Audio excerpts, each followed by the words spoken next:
Welcome back, YouTube.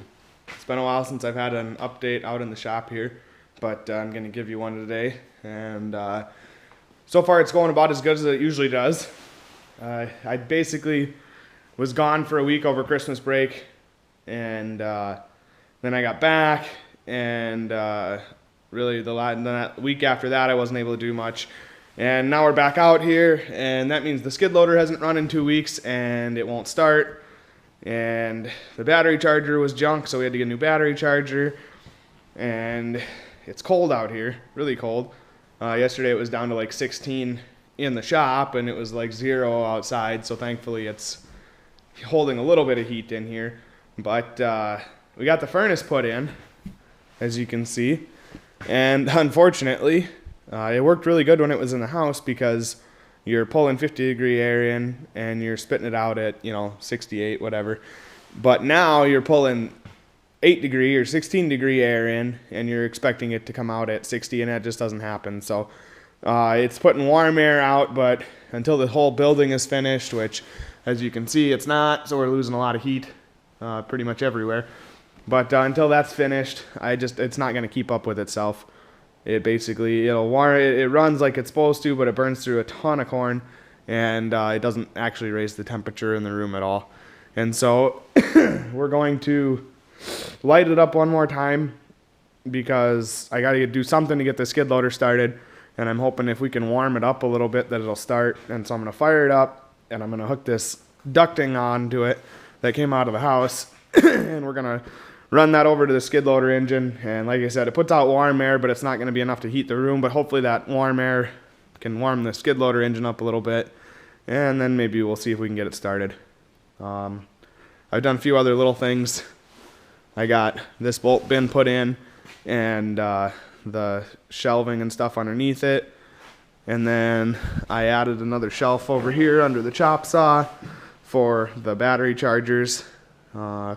We fixed a few doors, fixed a few drawers, stuff like that. But otherwise, there really hasn't been any major progress. So I'm going to go ahead and set the camera up here and probably do a time lapse of what I'm going to be doing here this afternoon.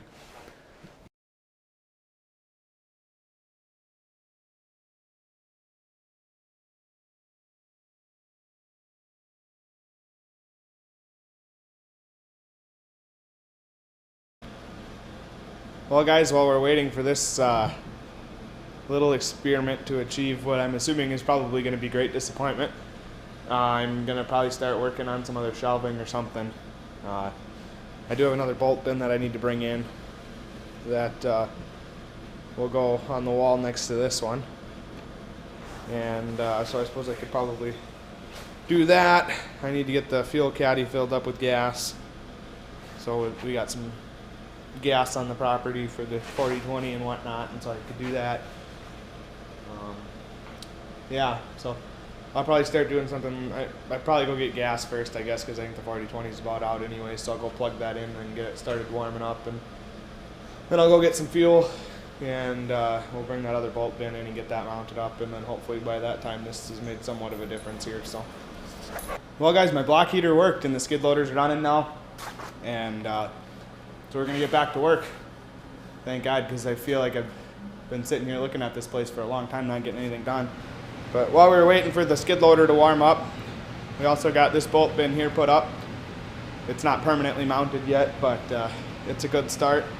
So we got to vacuum all the cobwebs and crap out of it, and I had to fix a few parts of it. There was some holes in it. Dad was actually going to throw this one out, and I said, no way in heck, that's nicer than the one that you just had built. So I got that mounted up there, and we'll get it cleaned out, and then I can start hanging the rest of the stuff I'm going to hang on this wall now that I know how much space the bolt bins take up. So that's exciting, and it is getting a little bit warmer in here, so that's nice. And I mean, it's getting warmer outside too, so it's probably not because of the heater, but things are finally starting to go in the right direction here. Welcome back, YouTube. It's been a while since I recorded the first half of this video, but I'm going to just put the two of them together, I think. I don't remember if I showed you this on the first half, but I got an exhaust fan put in, so we won't kill ourselves now when we're running engines and stuff in here, doing welding or something like that. I'm going to run power through the wall right about here, and then I'm actually going to run 2 sets of power wires in. One set is going to come in, and then this will be a switched outlet for that fan, and then the other set is going to run the lights. And then the same outlet that runs the fan, there's going to be wires that go from there to some more lights that I'll explain in a minute here. So we're just going to kind of do a 360 tour here. You guys have seen the furnace, you know, obviously know that's done. But I've got some outlets along this wall now. I've got 8 outlets on this wall. The bolt bin is all installed, and we're getting everything sorted through. And so this is just boxes of crap that we had just laying around in the other sheds. And so we're sorting through all of it, and anything that goes in the bolt bin we'll put there. And then on the back side of this wall here in the shed, we're going to have a shelf back there where we're going to put you know, parts and stuff like that. And so anything else will go back there. But we got the 2 bolt bins here. The one has got mostly bolts and stuff in it. This one's going to have other things in it, such as like hydraulic ends and pipe fittings and that kind of stuff. And then I got this little shelf right here that has grease gun tubes in it. We'll put like quarts of oil and just little like petroleum products mainly right here probably. And then of course we got room to stack stuff all the way across the top, all of these. And then I put some hooks here so that we can hang the grease guns just so they're out of the way.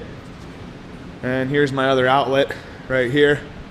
And working across, I got the insulation put back up here, and we just got to finish insulating the corner. And then I've got my switch installed. This switch will run the lights that go on the ceiling, and that runs up to this junction box here, and then the power line will come down into that switch. And then that piece of conduit that goes through the wall there goes outside of the building right above the door. I've got a motion activated light out there for entry.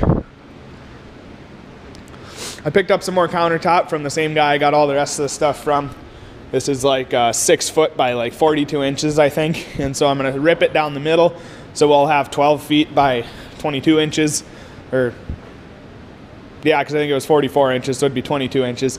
And we're going to use that as a bench top for the rack that's going to be behind that other wall. And then we'll set parts and stuff on top of that. I put a shelf in right here, and as you can see underneath it, there's some under cabinet lighting that's going to be right there. There's going to be a few more of those spread across this wall, and then that's what's going to run to that switch, or to the off the same power as that switch. And then there'll be a switch over there by the main light switch. We've started putting tools in the toolbox. This is kind of a pile of sockets that are doubles or don't have a home, and so I'm going to get some rails and we'll hang some on the wall as well. This is just other tools and crap that we found just laying all over the place. So there's a lot to sort through still. I've started hanging some stuff on the walls where it makes the most sense.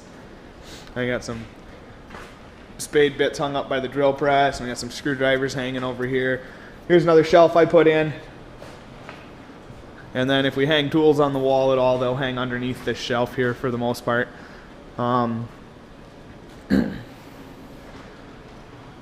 That's and then there's going to be a light right there that you can see, and then I've put a light in under here, and so that should do a pretty good job of lighting up the bench. And like I said, there'll be a switch. They'll have your main light switch for the roof lights, and then there'll be a switch for the under cabinet lighting as well right there. And then I also put this little shelf in the corner. This was just part of like a Lazy Susan or something like that that came with all the rest of the cupboards, and so I just threw that in the corner. Figured why not, you know, I've got it. So yeah, that's kind of our 360 tour. As you can see, I'm getting closer to getting the garage door rails mounted up there. I'm just gonna see if I can get some help tonight, because that's something I can't do alone. But I put those span of 2x4s across there. I basically measured what it needed to be on that end, and then I gave it the same span on this end. And so now all we really have to do is square it up, and then figure out how to get up there to run the bolts and stuff through it. So maybe we'll get that done tonight, maybe we won't. I'm not really that hopeful, but it's going to take some figuring to figure out how we're going to get it done.